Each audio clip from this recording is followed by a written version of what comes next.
I'm Chef Frank, this is Protocooks, and today we're making Anisette toast.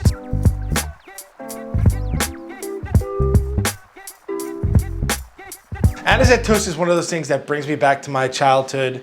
Whenever we visit my grandmother and my grandfather or Nanny and Pop on my dad's side, the Italian side, I always remember my grandfather eating Anisette toast with his coffee, dunking it in and slurping it. He did not make it. My grandmother did not make it. They bought it. It was from a company called Stella d'Oro, and I don't know if it's just an East Coast thing, but Stella d'Oro makes like Italian cookies. I'll put a little picture of it somewhere on the screen so that you can see what it looks like. And what got me on the path to making my own Anisette toast was watching a video by a fellow creator named Beth on My Bubby's Kitchen. It's Beth from Epicurious. I do videos with her on Epicurious, and she put her version up like months and months ago, and you should check it out. I'll put a link to it around here. She's spectacular. Check her channel out. But I wanted to show you my version of this. This Anisette toast is what I consider a very Italian flavor, anise or anisette. I did a video with my cousin Steven. Again, I'll post it up here, called chermella, which is a bread from Frosinone, Italy, that has anise seed in it. So it's a very Italian flavor, and it's not necessarily for everyone. It's basically licorice, and not everyone likes black licorice. I love it.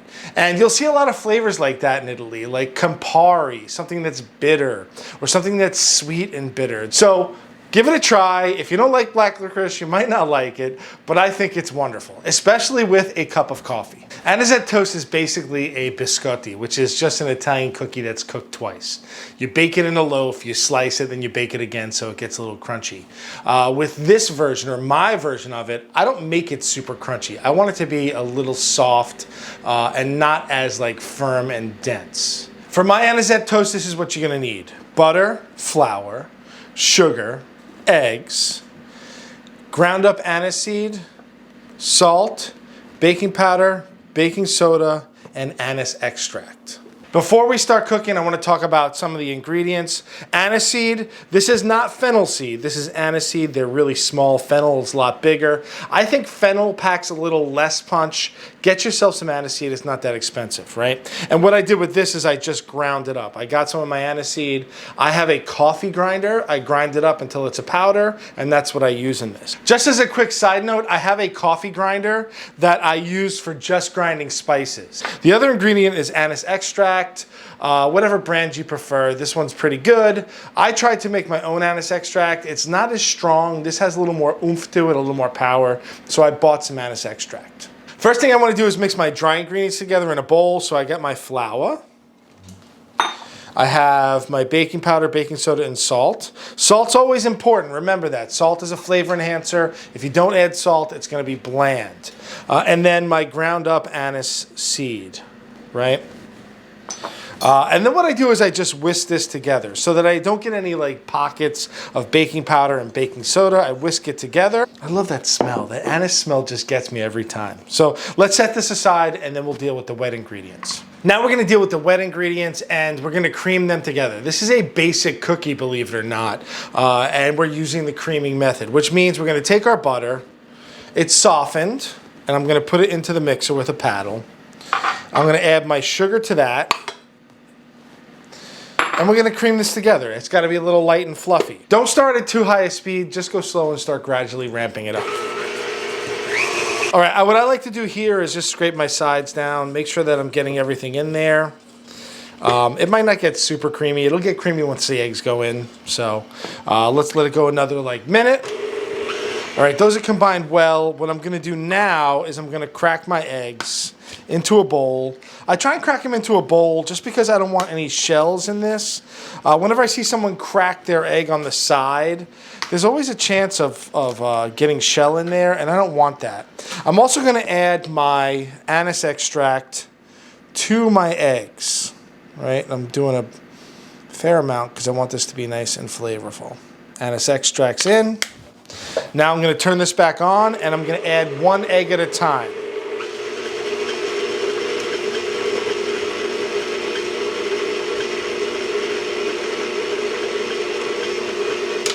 Once that egg's incorporated, I add another one, and that's how we go with it.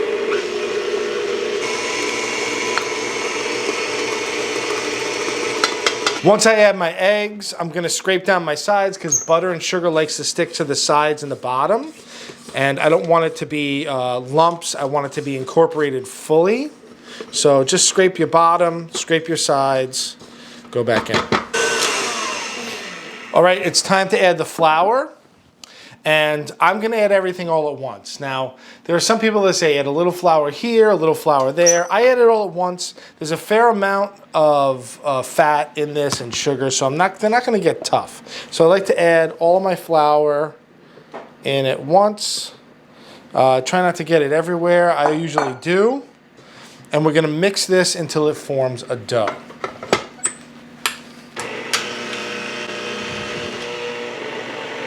Again, don't turn your machine on full blast because then you'll get it everywhere. One last time, I'm gonna scrape it down, get all that excess flour off the sides, and that's it, we're done.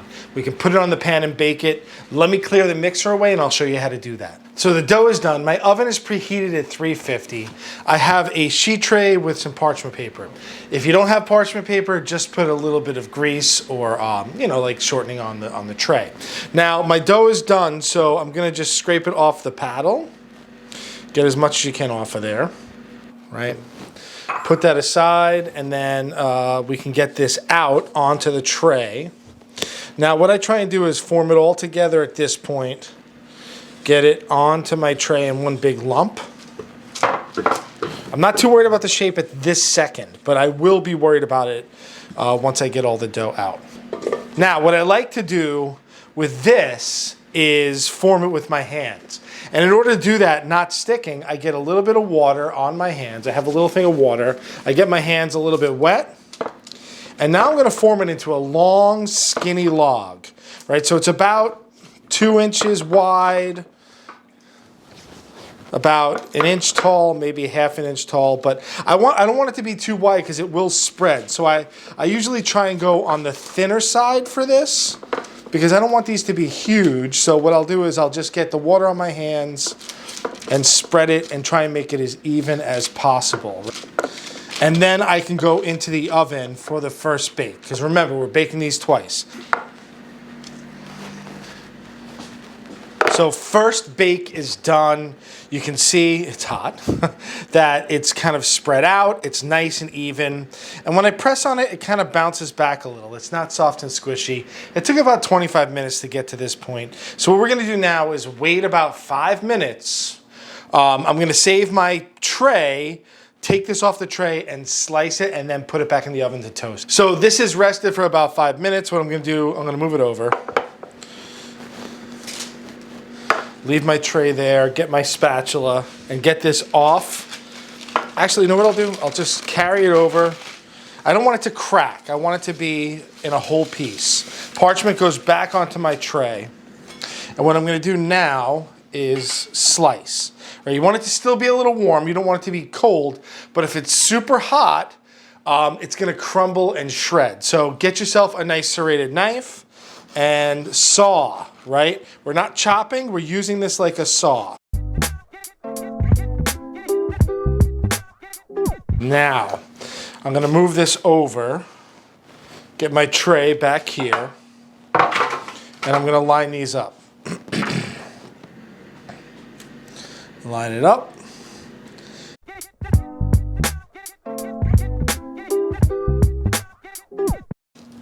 So back into the oven, about 5 minutes. I'm gonna turn them over 5 more minutes until they're dry. I wanna take a second here and talk about the mistake I made.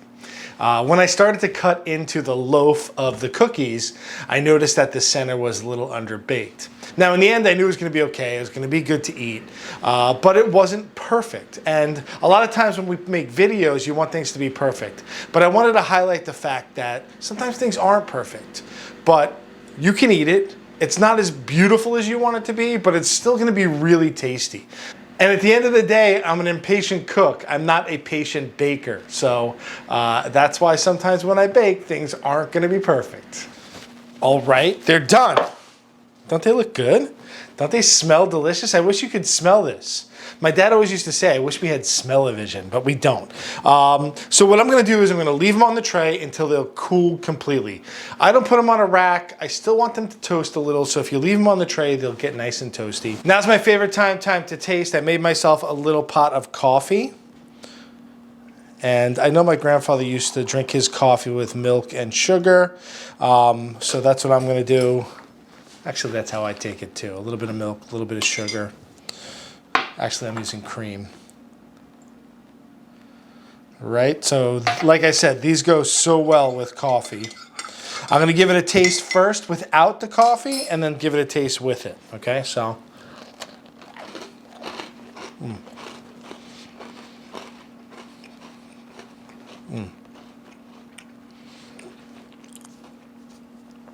It's crunchy on the outside, just a little tender in the middle, and that's how I like it. I don't want them to be like shatteringly crisp.